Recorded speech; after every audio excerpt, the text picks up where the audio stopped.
Hola, muy buenos días, ¿cómo están? Ya comenzamos con Voces de la Escuela Sabática aquí en Radio en sus manos. Hoy vamos a estudiar la lección correspondiente al día martes 10 de junio con el título Boaz como Redentor. Vamos a extraer las enseñanzas y principios que esta parte de la historia de Ruth nos enseña.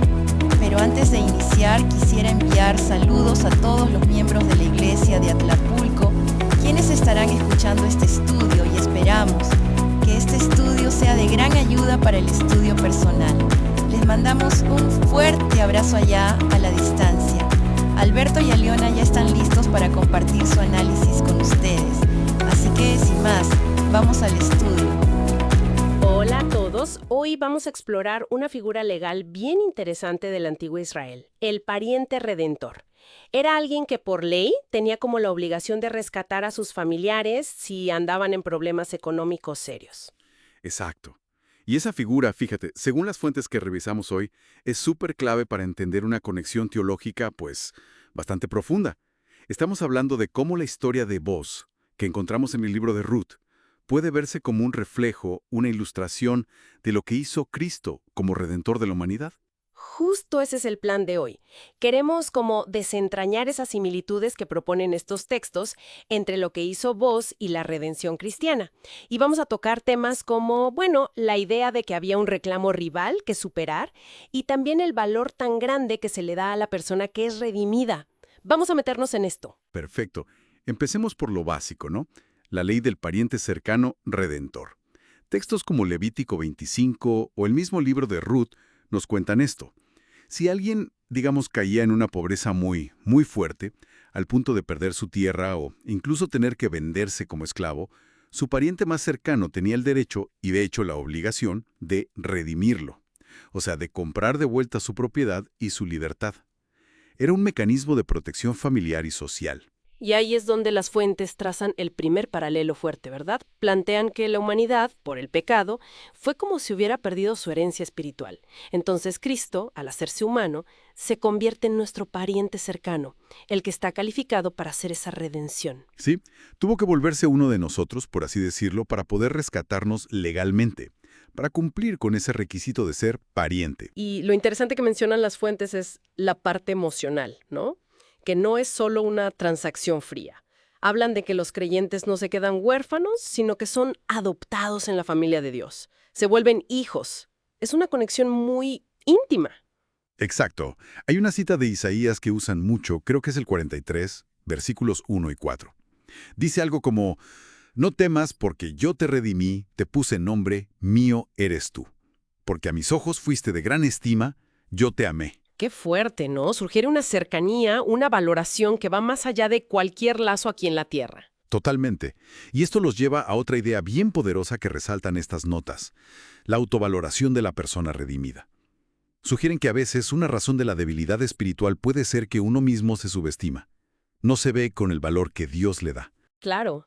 Si Cristo pagó un precio que describen como infinito, pues se espera que su herencia escogida, o sea, nosotros, los redimidos, nos valoremos de acuerdo a ese precio tan alto.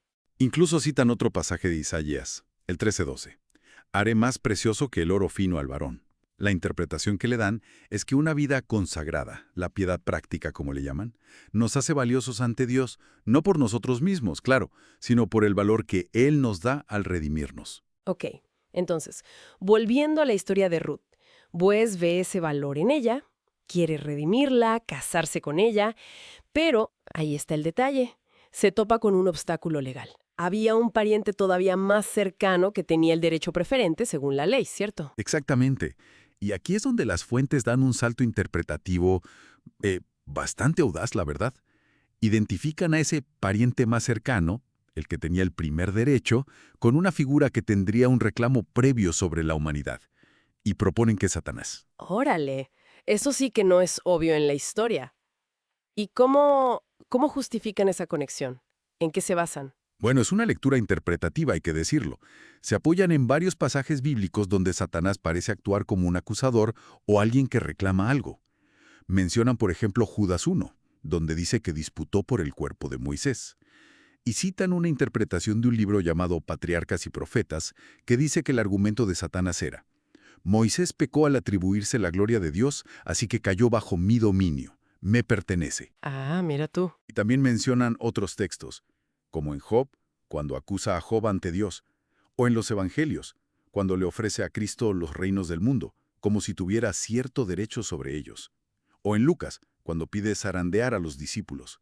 Son como pistas, digamos, que usan para construir este argumento del reclamo rival. Fascinante cómo hilan esos puntos. Entonces la historia de Ruth avanza. Se van a la puerta de la ciudad de Belén, que era como el lugar oficial para juicios y acuerdos legales, ¿no? Y ahí Boaz reúne a los ancianos, que eran los testigos y jueces, y confronta a este pariente más cercano. Ajá. Y ocurre ese acto simbólico clave. El pariente renuncia a su derecho. ¿Cómo? Quitándose una sandalia y dándosela a Boaz. Era la forma antigua de sellar un trato, de transferir legalmente ese derecho de redención. Qué curioso lo de la sandalia, muy de la época. Sí, muy visual.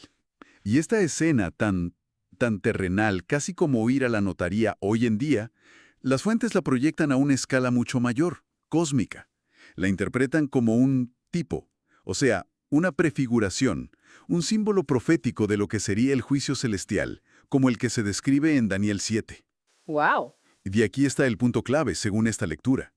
Afirman que el juicio celestial se decide en favor de los santos. ¿Pero por qué? No por mérito propio, sino porque Cristo ya pagó el precio de la redención. Él satisfizo cualquier reclamo legal, superando al rival, de manera muy parecida a como Boaz paga el precio para redimir la herencia y poder tomar a Ruth como esposa, una vez que se resuelve el asunto legal con el otro pariente en la puerta de la ciudad. Vaya, es una correspondencia muy detallada la que proponen. Definitivamente te hace leer la historia de Ruth con otros ojos, ¿eh? Entonces, para recapitular un poco, tenemos a Boaz, el pariente redentor aquí en la tierra, que actuaría como una figura que nos anticipa a Cristo. Y Cristo, al hacerse nuestro pariente celestial, nos redime del pecado, paga el precio necesario y nos reclama como suyos. Precisamente. La historia leída de esta manera no solo una ilustración bonita del amor y la redención divina, también muestra de forma muy estructurada cómo se supera un reclamo rival, sea al pariente cercano o en la interpretación teológica, Satanás, mediante un acto que es a la vez legal y sacrificial, o sea, el pago de Boaz o el sacrificio de Cristo. Y todo esto validado en un escenario de juicio, la puerta de la ciudad o el tribunal celestial, y siempre resaltando el valor inmenso que se le da a la persona redimida. Muy completo. Y nos deja con una pregunta final para reflexionar, ¿no?